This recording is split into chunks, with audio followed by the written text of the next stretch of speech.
Hello all, and welcome to our video highlighting potential avenues in improving user experience on Neutron. Now, before we begin, let me give you an idea of what brought us to these ideas.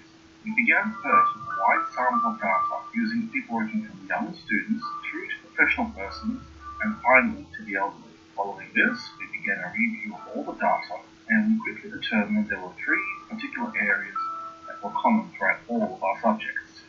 The first, mobility, such as with buses and trains being overly full. This was more apparent with our more physically impaired subjects, who often found quite a bit of issue taking adequate seating.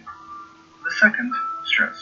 This was quite apparent in all of our subjects due to them often journeying from place to place in a certain time frame, but finding their journeys delayed due to certain factors such as, simply congestion. And third, convenience.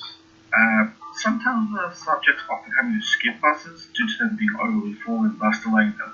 Yeah, this was quite a common example, I'm sorry to say. From all this, we created a persona that will probably best highlight all of these factors. To that end, meet Neha Kaur. Neha, as you'll be able to see here, is a professional woman in her 30s who has decided to give motherhood a try after consolidating herself in a career. She's a tech-savvy millennial, but she's no tinkerer. She just wants something that damn works. She's also quite strapped for time and in the 6th month of pregnancy. Oh boy. Now, probably you're thinking, what's the deal here? Well, she's more or less, the best and worst of all of our subjects. She's a professional. She's somewhat mobility impaired due to being 6 months into pregnancy and has to juggle a lot. Now let me show you how we're going to make her life just a tiniest bit easier and more pleasant, I hope. Our first idea begins with an extension to the pre-existing app known as Opal Travel.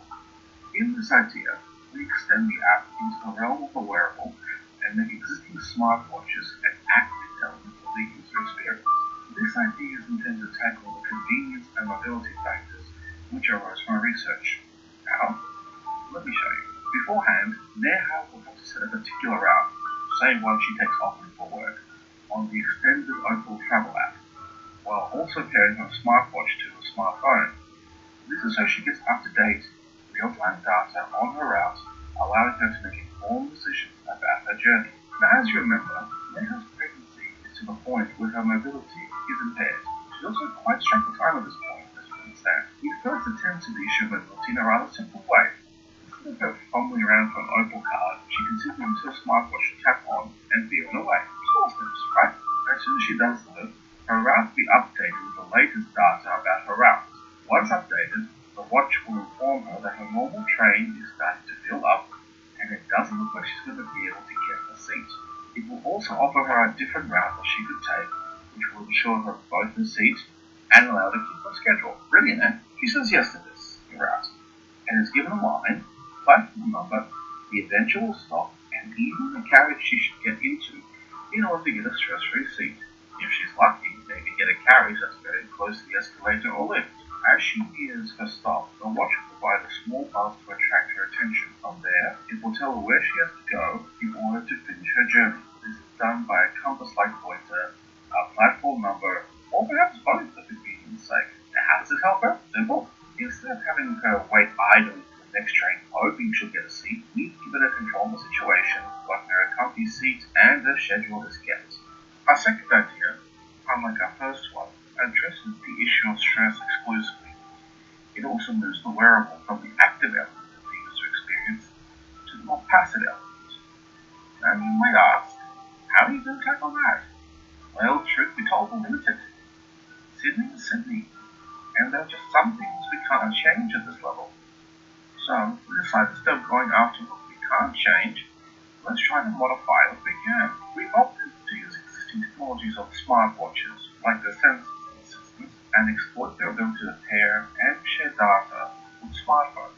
Now, Neha herself has concerns as to the degree the stress levels are affecting her unborn child, and thus wants something that helps keep those stress levels down on public transport without her having to actively think about it. Again, she's balancing a lot. Thus, we're going to use the sensor on the smartwatch to keep track of her heart rate in 3-minute intervals. Each interval will take a reading, then send it to a phone for cross-checking, on this phone, Neha had previously set up a playlist of songs to be played when the heart rate enters a certain range. If it does, the music of her choice fades in and plays for a while until her heart rate lowers.